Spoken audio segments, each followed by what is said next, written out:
Number 5 سورۃ المائدہ آیت number 42 تفسیر۔ اور پھر سماعون کا جو لفظ گزر چکا تھا اس کو پھر لائے ہیں اور فرمایا کہ سماعون بہت زیادہ سننے والے۔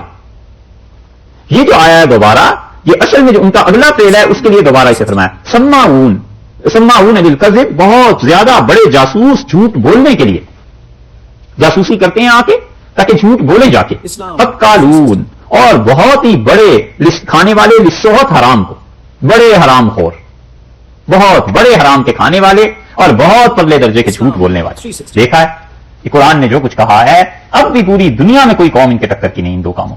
اکالون للسحت، سحت میں حرام مال، ہر وہ طریقہ جس سے کسی کا مال ناجائز طور پر لیا جائے، اور سحت چونکہ یہودی لیتے تھے رشوت بہت زیادہ، اس لیے رشوت کے متعلق آتا ہے کہ رشوت بہت زیادہ کھانے والے، لیکن لغت کے اعتبار سے ہر حرام طریقے پہ کمایا ہوا مال بہت زیادہ کھاتے۔ اب اس کو دیکھ لیں کہ یہودی اب بھی پوری دنیا کا پیسہ نچوڑ کے کس طرح نئے ٹیکس لگا کے کیا کیا فریب دے کے کس طرح پوری دنیا کا پیسہ اور مال سمیٹتے ہیں، اور حرام حلال کوئی پرواہ اور تمیز کیے بغیر، اور کیسے کیسے میڈیا ان کا جھوٹ بولتا ہے، کیا کیا کچھ دکھاتا ہے، وہ کچھ دکھاتا ہے جس کا حقیقت میں کوئی وجود ہی نہیں، حقیقت میں کوئی چیز ہے ہی نہیں۔ گدھے کو انسان بنا کے دکھا دیں، وہ کوئی نہ بول سکے، کوئی نہ تردید کر سکے، ایسی ایسی ہم حیران رہ گئے۔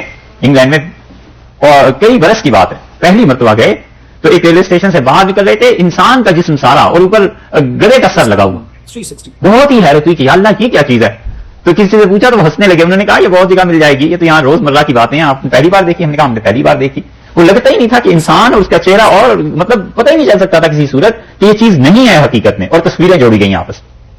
مگر کمال ہے میڈیا کا، یہ اللہ نے فرمایا سماعون للکذب، بدلے درجے کے جھوٹ سننے والے، تاکہ جاسوسی کریں اور جا کر بولیں جھوٹ۔ کسی جہان دنیا میں ایک خبر انہیں مل جائے، ان کا میڈیا ایسے اچھالتا ہے دن رات میں 30 مرتبہ 35 مرتبہ اسے دہرائیں گے تاکہ لوگ پورا یقین کر لیں کہ سچ یہی ہے اور اس کے علاوہ کوئی چیز ہی نہیں، اور وہ بات ایک ہوگی، 10 جملے اپنے پاس سے۔ اور اکالون للسحت، یہ اکالون للسحت جو کہنا تھا نا اللہ تعالیٰ نے کہ بہت زیادہ حرام کھانے والے، اس کی وجہ سے سماعون للکذب کو ریپیٹ کیا ہے کہ بہت زیادہ جھوٹ سن کر قبول کرنے والے۔ سما اور اکال دونوں مبالغہ کی صیغہ ہیں، اور سما اور اکال، اکال اس کو کہتے ہیں جسے بہت زیادہ کھانے کی عادت پڑ گئی ہو، بہت زیادہ، اس کا اس کے بغیر گزارا ہوتا ہی نہ ہو، اسے کہتے ہیں اکال، بہت کھانے والا۔ جیسے قہوہ، قہوہ اصل میں عربی کا لفظ ہے نا، تو عرب کہتے ہیں رجل مقہا، ایسا آدمی جس کا گزارا ہی قہوے کے بغیر نہ ہو، مقہا، بہت قہوہ پینے والا۔ مقہا اکال، بہت زیادہ کھانے والا، اس کی طبیعت سرشت میں ہی کھانا بیٹھ جائے، اس کے علاوہ کوئی کام ہی نہیں ہے اسے۔ قرآن کے یہ الفاظ بتاتے ہیں کہ وہ اتنے حرام کے رسیہ ہو گئے تھے کہ ان کے لیے کوئی بات ہی نہیں تھی حرام کھانا، بالکل شرم حیا ختم ہو گئی تھی، اور اسی طرح اتنا جھوٹ بولنے سننے والے ہو گئے تھے کہ جھوٹ کے بغیر گویا ان کا گزارا ہی نہیں ہو سکتا تھا، اتنا پرلے درجے کے جھوٹ سننے والے کہ جھوٹ اور حرام خوری ان کی طبیعت میں داخل ہو گئی تھی، اور ان کی سرشت میں داخلہ یہودیوں کی اب بھی ہے، پہلے بھی تھی۔ یہ سب چیزیں جو اللہ نے فرمائی ہیں یہ کوئی نئی چیز نہیں، اس وقت بھی تھی، اب بھی یہی ہے، صرف انداز بدل گئے ہیں، صرف طریقہ کار بدل گیا ہے، وگرنہ بات وہی ہے۔ اتنا جھوٹ عام ہو گیا ہے کہ سچ جیسے اس دنیا میں رہا ہی نہیں، پتہ ہی نہیں چلتا سچ کیا ہے جھوٹ کیا ہے۔ کوئی بڑے سے بڑا سیاسی واقعہ لے لیں، جنگیں آج کل کی لے لیں، اس صدی میں جو کچھ ہو رہا ہے، اس ایک صدی میں آپ جھوٹ اور سچ کو گننا شروع کریں تو پتہ چلتا ہے 20 سال بعد یہ بھی ایک جھوٹ ہی تھا، پتہ چلتا ہے 50 سال بعد کہ اس وقت جو مسلمان کہتے تھے، اپنا لیڈر جو آدمی کہتا تھا وہ بالکل سچ تھا مگر قوم نے نہیں مانا، پتہ چلتا ہے 50 سال پہلے یہ سب کچھ جھوٹ تھا جسے مسلمانوں نے اس وقت سن لیا تھا اور اس فلاں آدمی کے پیچھے چل پڑے تھے۔ یہ سارے یہودی پیچھے بیٹھ کے ڈوریاں کھینچتے رہتے ہیں اور جیسے چاہیں پھر اس دنیا کو چلاتے رہتے ہیں، اور اللہ کا عذاب اسی وجہ سے پھر ان پہ بھی آتا ہے اور باقی جو ان کی مانتے ہیں ان پہ بھی آتا ہے۔ تو اللہ تعالیٰ نے یہاں جو سماعون فرمایا اس میں ایک چیز اور بھی ہے، مفسرین کہتے ہیں کہ سماعون للکذب، جاسوسی کرنے والے جھوٹ کے لیے، فکرہ پورا نہیں ہوتا، جاسوسی کرنے والے جھوٹ کے لیے کیا؟ تو کہتے ہیں اس کا مطلب یہ ہے کہ پہلے اس سے کوئی ضمیر آنی چاہیے تھی، اور ضمیر ہے ہم سماعون للکذب، یہ یہودی ہیں جو کہ بہت جاسوسی کرتے ہیں جھوٹ بولنے کے لیے، یوں فکرہ بنے گا۔ ہم اکالون للسحت، یہ ہیں یہودی جو بہت زیادہ کھانے والے ہیں، ہر حرام مال کو فتوے دیتے تھے، اس پہ پیسے لیتے تھے، یہ ان کے لیے حرام تھا، ہمیشہ ہی حرام رہا۔ رشوت اس میں شامل ہے، اور رشوت کہتے ہیں اس مال کو جو کوئی حق کسی کا فرض بنتا ہو اور اپنے فرض کو پورا کرنے کے علاوہ پیسے لے لے۔ مثلا فرض بنتا ہے ایک آفیسر کا کہ اس نے لوگوں کے لیے ایک فارم دینا ہے یا لوگوں کے لیے کوئی سائن کرنی ہے، اب وہ کہتا ہے گورنمنٹ اسی چیز کی اسے تنخواہ دیتی ہے، وہ کہتا ہے کہ میں سائن تو کر دوں گا مگر مزید پیسے دے دو، تو یہ رشوت ہوگی۔ ماں باپ کے ذمہ فرض بنتا ہے اپنی اولاد کے رشتوں کا ماں باپ رشتہ کریں اور داماد سے یہ کہیں کہ اگر تم اتنے پیسے دے دو مزید ہمیں حق مہر کے علاوہ تو پھر رشتے کا کچھ کرتا ہوں تمہارے لیے سوچتے ہیں. یہ ہے وہ رشوت. اب بھی مسلمانوں کے بعض قبیلوں اور علاقوں میں رائج اور پٹھانوں میں کہ جہاں دیکھا اچھا لڑکا ہے رشتہ کرنا ہے اپنی بیٹی کا, اسے کہیں گے حق مہر تو اتنا ہوگا اور اس کے علاوہ بھی پیسے کچھ اور بھی کرنے پڑیں گے. وہ جو کچھ اور پیسے کرنے پڑتے ہیں وہ رکھ لیا اپنی جیب میں اور حق مہر دے دیا بیٹی کو یا کچھ اور کر لیا. یہ چیز حرام پیسے میں شمار ہے. اکالون للسحت, پگلے درجے کے حرام کھانے والے. اور اسی طرح اللہ نے جن لوگوں کے لیے یہ ضروری قرار دے دیا ہے کہ مذہبی چیزیں مثلا ایصال ثواب ہے, وہ ہر آدمی کی اپنی مرضی پہ موقوف ہے, وہ چاہے تو کرے چاہے تو نہ کرے. چاہے تو بیٹا اپنے ماں باپ کے لیے کچھ ایصال ثواب کے کام کرے, نہیں کرتا نہ کرے, کوئی فرض واجب تو ہے نہیں, کرے گا بہت اچھی بات ہے. اس کے لیے بھی اللہ تعالیٰ ایسے بندے پیدا کر دیں گے جو اپنے وقت اس کے لیے ایصال ثواب کرتے رہیں گے, اور نہیں کرے گا تو خود بھی یہ محروم رہے گا. لیکن اللہ تعالیٰ نے فرض اور واجب قرار نہیں دیا. اب کوئی آدمی یہ کہتا ہے کہ مجھے اگر پیسے ملیں گے تو میں یہ کروں گا اور پیسے نہیں ملیں گے تو میں نہیں کروں گا, یہ وہ حرام کا مال کھا رہا ہے. یہ ہے سحت, رشوت. جتنے بھی الغرض انسان کے فرائض کی چیزیں ہیں وہ اسے پوری کرنی ہے. فرائض پر پیسے کا لینا, اجرت کا لینا, یہ درست نہیں. اسی طرح کوئی جماعت ایسی پیدا ہو جائے جو یہ کہے, بلکہ ہیں پیدا کیا ہو جائے کہ ہے تو شہادت صحیح, میں نے دینی ہے, ضرور دوں گا شہادت, میرے سامنے یہ قتل ہوا تھا, لیکن اس کے لیے مجھے پیسے دے دے, تو وہ سچی شہادت کو فروخت کر رہا ہے نا, بیچ رہا ہے. یہ ہے سحت. یہودی یہ ساری حرکتیں کرتے تھے اور اب یہودیوں کی ساری حرکتیں مسلمانوں میں ایک ایک کر کے پائی جاتی ہیں. بس انہیں یہودیوں سے جتنی نفرت ہے اس سے 1000 گنا زیادہ یہودیت سے محبت, کہ حرکتیں ہم ساری وہی کریں, اور جو کرتے تھے ان کے متعلق کہیں کہ بڑا ظلم کرتے تھے. چور ہو, چوری کرے اور باہر نکل کے شور بھی مچائے کہ چور چور چور چور, بھائی چور تو خود بھی ہو. اسی طرح مسلمانوں نے اب کیا ہوا ہے سماعون بالکذب, پرلے درجے کے جھوٹ سن کر جاسوسی کر کے پھر جھوٹ بولنے والے.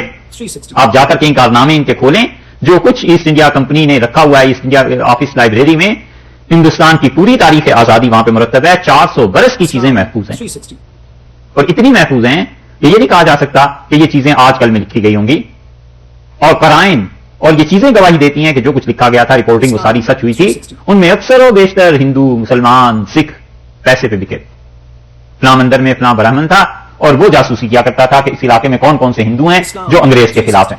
فلاں علاقے میں فلاں پیر صاحب تھے اور وہ پیر صاحب بس جاسوسی یہ کیا کرتے تھے کہ یہ آدمی ہیں جو صحیح معنی میں علماء دین ہے اور یہ انگریزوں کے خلاف اس وقت یہ حرکتیں کرنے کی کوشش کر رہے ہیں. یہ سب جاسوسیاں ہوتی تھیں, اور پیسے بھی باقاعدہ لکھے ہوئے کہ اس وقت کا کمشنر جو حاکم تھا 2 پیسے دے دیتا تھا, 3 پیسے دے دیتا تھا, 2 اور 3 پیسوں تک کے لیے قوم کی چیزیں بیچتے رہے اور یہ ہوتا رہا ہے. یہ ظلم تھا.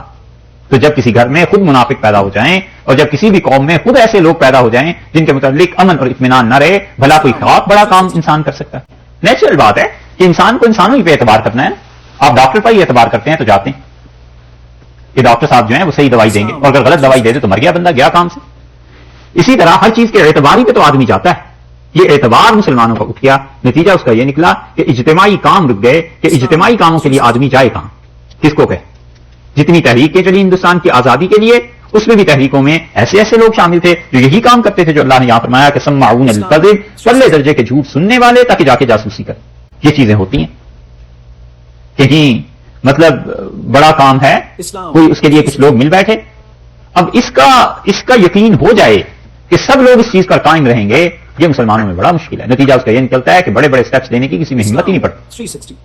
آزادی کی جنگیں جتنی ہوئی ہیں, یہ شیخ الہند رحمۃ اللہ علیہ کی تحریک تھی اور چیزیں تھیں, اس میں پٹائی جو ہوئی وہاں کے لوگوں کی وہ اسی وجہ سے کہ بیچ میں کوئی آدمی ایسا تھا, پتا چلا سارے راز وہاں تک پہنچ گئے, سب چیزیں پہنچ گئی.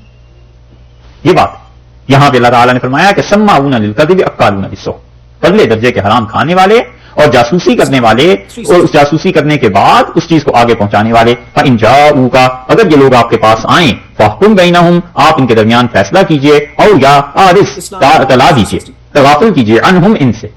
آپ چاہیں تو ان یہودیوں کے فیصلے کریں اور آپ نہ چاہیں تو کوئی آپ پہ پابندی نہیں ہے کہ ان کے فیصلے کریں. وجہ اس کی یہ ہے کہ یہودیوں کی پوزیشن کیا تھی مدینہ منورہ میں, مسلمانوں کے ساتھ ان کا ہو گیا تھا معاہدہ امن کا کہ ہم جنگ نہیں کریں گے.